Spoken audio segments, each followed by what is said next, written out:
Bonjour, je vous propose un troisième complément sur les fusions. Dans cette vidéo, nous allons voir les enregistrements comptables, d'une part au niveau de la société absorbée, d'autre part au niveau de la société absorbante, en supposant que les apports de l'absorbée à l'absorbante sont réalisés sur la base des valeurs réelles. Pour cela, nous allons raisonner sur un exemple. Vous voyez le bilan de la société absorbée avec des informations complémentaires. Et dans un premier temps, nous allons déterminer le prix par action de la société absorbée. Ce prix par action va être égal à l'actif net réévalué ou l'actif net comptable corrigé par action. Pour déterminer un actif net comptable corrigé ou un actif net réévalué, on part des capitaux propres dont le montant se lie au passif du bilan et qui ressort ici à 940 000 euros. De ces capitaux propres comptables, on va déduire les non-valeurs, les actifs fictifs, à savoir ici les frais d'établissement, dont la valeur nette comptable est de 20 000 euros, pour obtenir l'actif net comptable. Nous allons maintenant passer de l'actif net comptable à l'actif net comptable corrigé, des plus ou moins values latentes, encore appelé actif net réévalué. Pour cela, nous allons commencer par rajouter les plus-values latentes sur les actifs au bilan. Nous constatons, en regardant la troisième colonne de l'actif, que le total des valeurs nettes comptables est de 1 800 000, alors que, en regardant le total de la quatrième colonne, la somme des valeurs économiques réelles des actifs, nous avons 1 890 000. Ça veut donc dire qu'il existe des plus-values latentes sur l'ensemble des actifs de cette entreprise de 90 000, à savoir 1 890 000 moins 1 800 000. Notons que ce montant de 90 000, qui est le total de la cinquième colonne, intègre les frais d'établissement traités négativement pour 20 000. En fait, cette plus-value latente globale intègre une moins-value latente de 20 000 euros sur les frais d'établissement. Or, cette moins-value latente de 20 000 euros est déjà prise en compte dans l'actif net comptable dont on part pour déterminer l'actif net réévalué. Par conséquent, pour éviter un double comptage de cette moins-value latente sur les frais d'établissement, il convient maintenant de la neutraliser, de la retraiter, c'est-à-dire de la réintégrer, et donc d'avoir une ligne au retraitement de la moins-value sur les frais d'établissement de 20 000. On pourrait dire que la somme plus-value latente 90 000 plus retraitement des frais d'établissement 20 000, c'est-à-dire la plus-value latente hors prise en compte de la moins-value latente sur les frais d'établissement, 110 000 euros, correspond à la plus-value latente sur les seuls actifs réels au bilan de cette entreprise. Nous faisons l'hypothèse qu'il existe par ailleurs une plus-value latente sur un contrat de crédit-bail de 70 000 et par ailleurs, je voudrais faire remarquer que la dette financière apparaît au passif pour un montant comptable de 300 000 euros. Toutefois, on peut déterminer la valeur réelle, la valeur économique de la dette financière.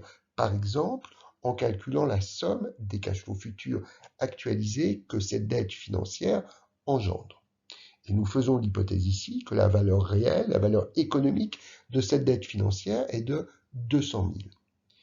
Par conséquent, pour calculer l'actif net comptable corrigé, l'actif net réévalué, on va considérer que la dette qu'il convient de déduire lorsqu'on part du total des actifs et qu'on enlève la dette pour avoir l'actif net, on va considérer que la dette que l'on déduit pourrait être de 200 000 au lieu d'être de 300 000.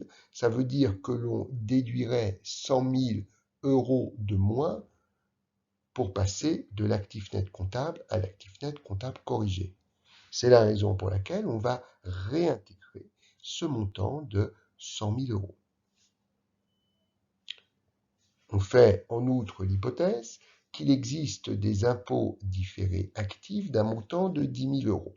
Ces impôts différés sont calculés en partant du principe selon lequel il est possible de valoriser les déficits fiscaux que l'entreprise a réalisés dans le passé en les utilisant dans le futur en vue de les imputer sur des profits imposables, ceci en vue de réduire les impôts futurs. Par conséquent, la somme des économies d'impôts futurs actualisées nous donne la valeur de cet impôt différé actif que l'on ajoute. C'est la valeur du crédit d'impôt. C'est finalement un actif en plus d'une valeur donc de 10 000 que l'on ajoute donc pour passer de l'actif net comptable à l'actif net comptable corrigé ou réévalué. Enfin, il peut y avoir aussi des impôts différés passifs, c'est-à-dire de la dette fiscale qui sera payée dans le futur. Qui dit dette dit réduction de l'actif net comptable corrigé ou réévalué. Donc je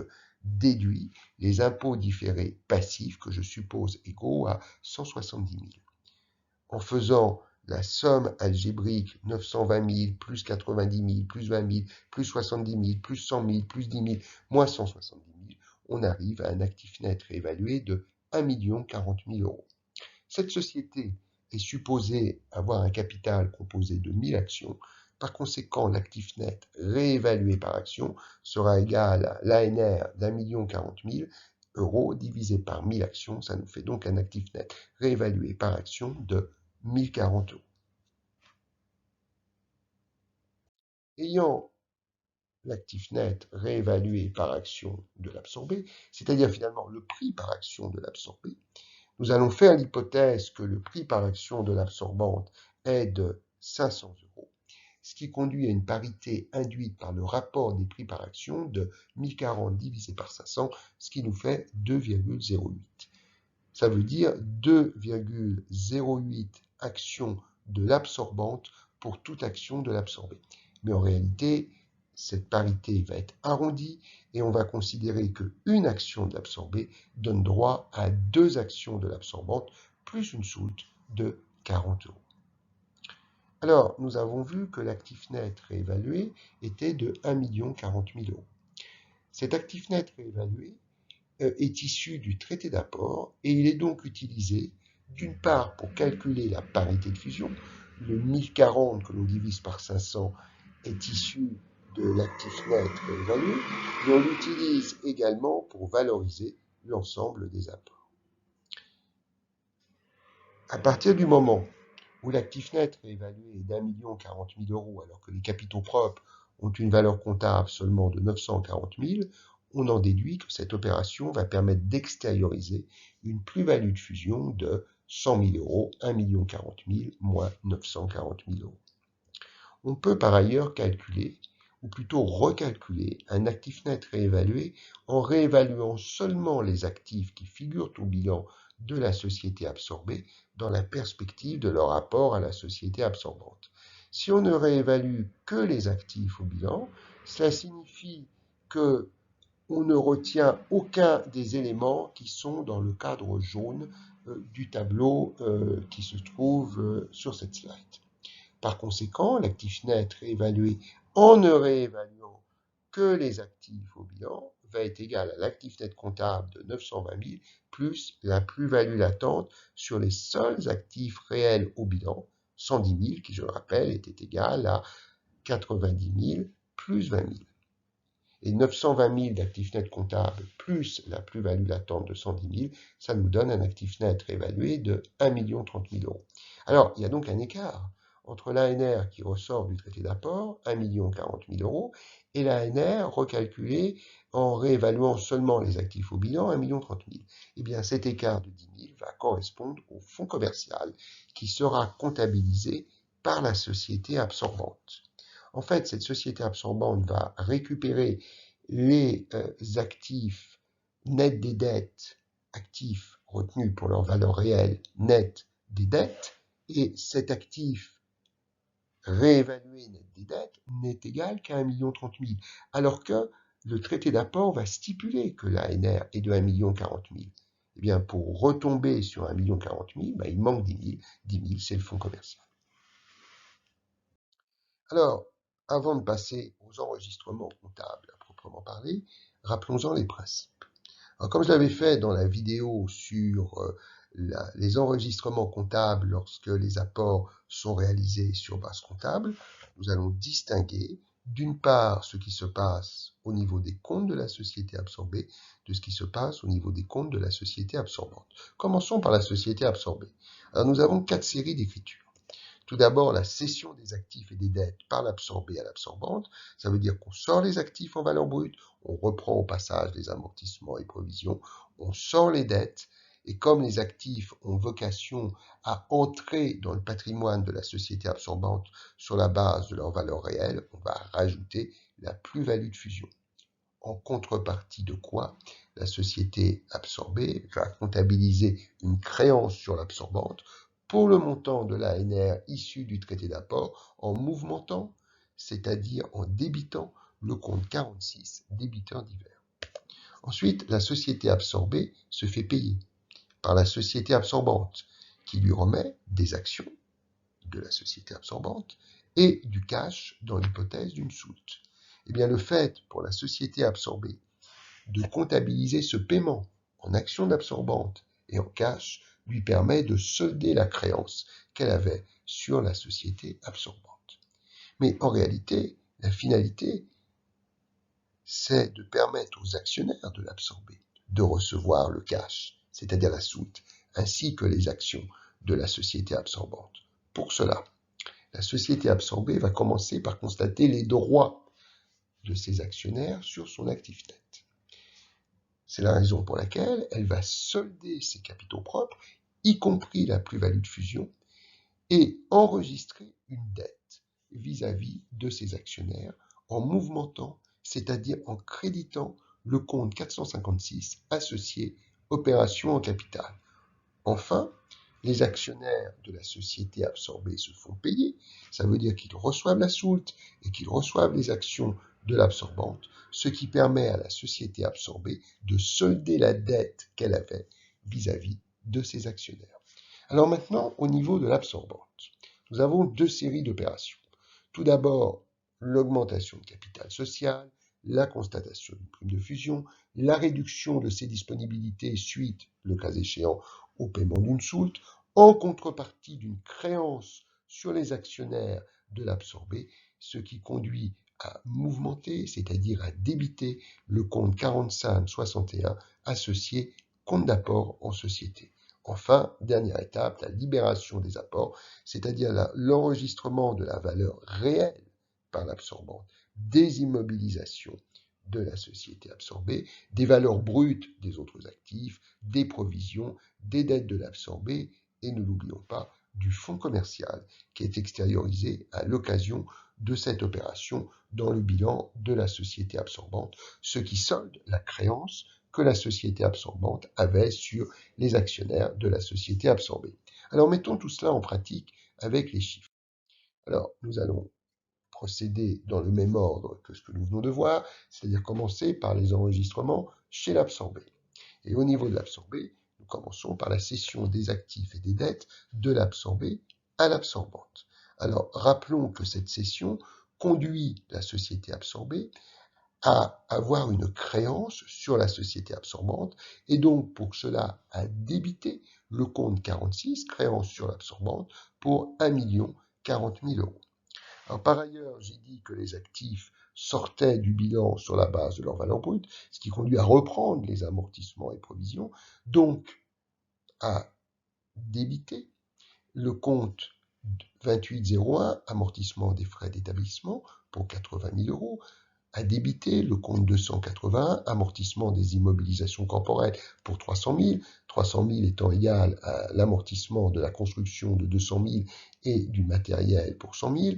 On débite aussi le compte 4911, provision des créances, pour 20 000, le compte 151, provision pour risque, pour 110 000, le compte 164, dette financière, pour 300 000, le compte 401, dette fournisseur, pour 250 000, et le compte 46, dettes diverses, pour 200 000. Par ailleurs, on sort les actifs en valeur brute, donc on crédite le compte 201 frais d'établissement pour 100 000, le compte 2312 terrain pour 500 000, le compte 2313 construction pour 600 000, le compte 2315 matériel pour 300 000, le compte 2721 obligations pour 100 000, le compte 37 stock de marchandises pour 280 000, le compte 411 créances clients pour 120 000, le compte 512 banques pour 200 000. Et n'oublions pas que si nous nous en tenions à ceci, eh bien, ça reviendrait à dire que les actifs nets des dettes sortaient sur base comptable, mais en réalité, ils vont être transférés à l'absorbante sur base économique. Je veux dire que la créance qui apparaît à la première ligne pour 1 040 000 sur l'absorbante suppose que les actifs nets des dettes sont transférés sur la base de la valeur réelle des actifs. Par conséquent, il convient pour équilibrer de comptabiliser la plus-value de fusion en mouvementant, c'est-à-dire en créditant le compte de classe 12, résultat de fusion pour 100 000 euros.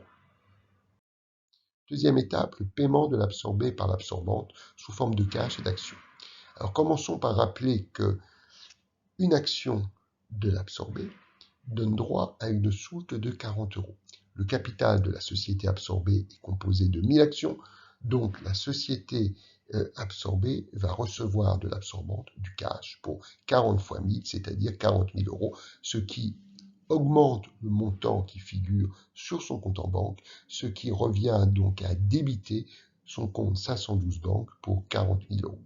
Par ailleurs, la société absorbée reçoit les actions émises par la société absorbante et pour cela, elle va mouvementer, elle va débiter le compte 27, autre immobilisation financière pour 1 million. Alors pourquoi 1 million? Eh bien parce que le montant total des apports, c'est-à-dire le montant de l'ANR qui figure dans le traité d'apport est de 1 040 000 euros et que sur ce montant de 1 040 000 euros, il y a une soulte de 40 000 euros. Ça veut donc dire que le montant payé en actions, c'est la différence. 1 040 000 moins 40 000, ça donne bien 1 million. En contrepartie de ce paiement par l'absorbante, la société absorbée peut solder la créance qu'elle avait sur l'absorbante en créditant le compte 46, créance sur l'absorbante, pour 1 040 000 euros. Troisième et quatrième étape, la constatation des droits et le paiement des actionnaires de la société absorbée. Alors, première chose, nous allons solder les capitaux propres de la société absorbée et prendre en compte au passage la plus-value de fusion. Donc, nous soldons le compte de capital social en débitant le compte 101 capital pour 100 000. On débite également le compte 1061 réserve légale pour 10 000, le compte 1063 réserve contractuelle pour 690 000, le compte 120 résultat qui est un bénéfice, donc d'où le compte 120 pour 100 000, et n'oublions pas le résultat de fusion qui conduit à débiter le compte 12 résultat de fusion, encore une fois pour 100 000. Et n'oublions pas, pour terminer, que les capitaux propres comprennent les subventions d'investissement. Donc, si l'on solde les capitaux propres, il faut aussi solder le compte 13, subventions d'investissement, pour 40 000. En contrepartie de cela, la société absorbée comptabilise la dette qu'elle a vis-à-vis de ses actionnaires en mouvementant, c'est-à-dire en créditant le compte 456 actionnaires opération sur capital pour 1 040 000 euros. Alors maintenant que les droits des actionnaires de l'absorbé ont été constatés, il convient de payer ces mêmes actionnaires. Si on paye ces actionnaires, eh bien, ça va permettre à la société absorbée de solder la dette qu'elle avait vis-à-vis d'eux en débitant le compte 456 actionnaires opération sur capital pour 1 040 000 euros. En contrepartie de quoi? Puisqu'elle paye, elle réduit le montant qui est sur son compte en banque, donc elle crédite son compte 512 banque pour 40 000 euros, montant de la soulte, et elle crédite le compte 27, autre immobilisation financière, 1 million d'euros, qui est le montant des actions de la société absorbante qui sont remises aux actionnaires de la société absorbée. Passons maintenant à la société absorbante. Concentrons-nous d'abord sur l'augmentation de capital. Alors on rappelle que la parité de fusion, c'est 2 actions de l'absorbante donnent droit à une action de l'absorbé. Rappelons qu'il y a 1000 actions dans le capital de l'absorbé, donc la société absorbante doit émettre 2 fois 1000 égale 2000 actions. Je suppose que la valeur nominale de l'action de l'absorbante est de 300 euros. Par conséquent, l'augmentation de capital de la société absorbante va être égale à 2000 actions fois 300 euros, ce qui nous fait 600 000 euros. Rappelons que nous avons une soulte de 40 000 euros. Par conséquent, la prime de fusion va être égale à 1 040 000 euros, qui est l'actif net transféré, moins l'augmentation de capital social, 600 000 euros, moins la soulte, 40 000 euros, ce qui nous fait 400 000 euros. Muni de tout ça, on peut passer les écritures. On peut, premièrement, noter que la société absorbante a à ce stade une créance sur les actionnaires de la société absorbée, ce qui conduit à débiter le compte 4561 actionnaire pour 1 040 000 euros, en contrepartie de quoi la société absorbante va créditer son compte 101 capital pour le montant de l'augmentation de capital social, 600 000, son compte 1042, prime de fusion pour 400 000 et son compte 512 banque pour 40 000 qui correspond au montant de la soulte payée. Dernière étape, la libération des apports. Alors, cela signifie que les actifs de la société absorbée, mais aussi ses dettes, arrivent dans le patrimoine, c'est-à-dire dans le bilan de la société absorbante. Alors, les actifs immobilisés ont été réévalués. On retient donc leur valeur réelle. Donc, on a compte 2312 terrain pour 480 000. Alors, au passage, on sait que l'on va devoir comptabiliser le compte. On va devoir comptabiliser le fonds commercial, ce qui va donc conduire à débiter le compte 207 fonds commercial pour 10 000. Et puis, on continue à reprendre les différents actifs du bilan de la société absorbée. À savoir pour leur valeur réelle, à savoir les constructions, donc on débite le compte 2313 construction pour 490 000, le compte 2315 matériel pour 220 000, le compte 2721 obligations pour 120 000, on débite le compte stock de marchandises, compte 37 pour 280 000, le compte 411 créances clients pour 120 000, le compte 512 banques pour 200 000, et puis bien évidemment, on reprend les provisions de la société absorbée sur les créances. Donc on va créditer le compte 4911, provision pour créances, pour 20 000, le compte 151, provision pour risque, 110 000, le compte 164, dette financière pour 300 000, le compte 401, dette fournisseur pour 250 000, le compte 46, dettes diverses pour 200 000. Et enfin, puisque la société absorbante s'est fait libérer les apports, eh bien, elle peut solder la créance qu'elle avait sur les actionnaires de la société absorbée en mouvementant, c'est-à-dire en créditant le compte 4561 pour 1 040 000, qui, je le rappelle, est encore une fois le montant de l'ANR ou de la NCC qui figure dans le traité d'apport.